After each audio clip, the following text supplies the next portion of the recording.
கண்டிப்புக்கு பேர் போனவர் நான் சிரிச்சுக்கிட்டே கண்டிப்பேன்.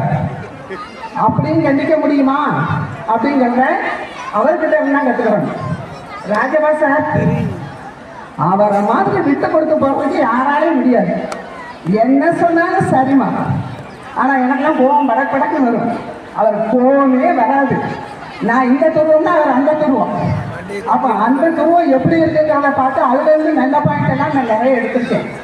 அது போல நம்ம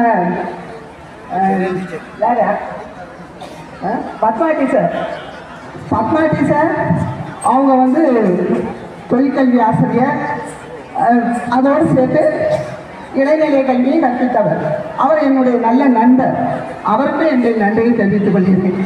மேலும் யார் விடுபட்டு இது ராமு சார் சுறுசுறுப்பான ஒரு இளைஞர். இன்னைக்கு வரைக்கும் இந்த ஸ்கூலுக்காக சுறுசுறுப்பாக உழைத்துக் கொண்டிருக்கின்ற ஒரு நபர்.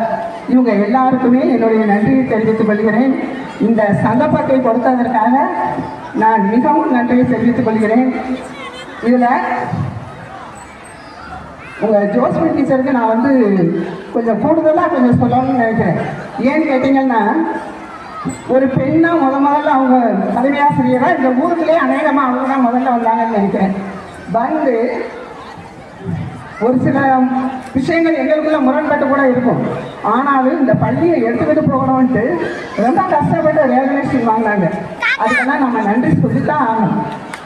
இந்த ஸ்கூலுக்கு பெர்மனன்ட் ரெகக்னேஷன் வாங்கி கொடுத்தாங்க. அதுக்காக ரொம்ப பாடுபட்டாங்க. அது எனக்கு தெரியும், நல்லாவே தெரியும் அது எவ்வளோ கஷ்டம் அப்படிங்கிறதெல்லாம். அந்த செய்கிற அந்த ஒரு இதுக்காக அவங்களுக்கு வந்து நன்றியை தெரிவித்துக் கொள்கிறேன். மற்றபடி கட்டுக்கோப்பாக வைத்துக் கொள்கிறேன். நம்முடைய Basha master, Rajappa master, Ram master இவங்கெல்லாம் பார்த்தீங்கன்னா ஸ்கூலில் கட்டுக்கோப்பா, அதே சமயத்தில் ரொம்ப டெடிகேட்டிவாக ஒர்க் பண்ணாங்க. எல்லாருமே டெடிகேட்டிவாக ஒர்க் பண்ணி இந்த அளவு செய்கிறாங்க. இன்னும் மேலே ஆசிரியர்கள் உழைப்பாங்க. நீங்கள் ஒத்துழைப்பு கொடுக்கணும். முக்கியமாக ஸ்டூடெண்ட்ஸ் வேணும், பொருளாதாரம் வேணும். ரெண்டு இருந்தால் தான் ஸ்கூலு. நம்ம எத்தனை தான் ஃபங்க்ஷன் நடத்தி எவ்வளோ தான் சிறப்பாக செய்தாலும் ஸ்கூல் நல்லா இருக்கணும்னா அடித்தளம் இருக்கணும். அடித்தளம் எது? மாணவர்களுடைய சேர்க்கை. அதை நீங்கள் எல்லாருமே கொஞ்சம் கருணை கூர்ந்து அதுக்கான வழியை செய்ய வேண்டும் என்று கேட்டுக்கொண்டு என்னுடைய உரையை முடித்துக் கொள்கிறேன். நன்றி.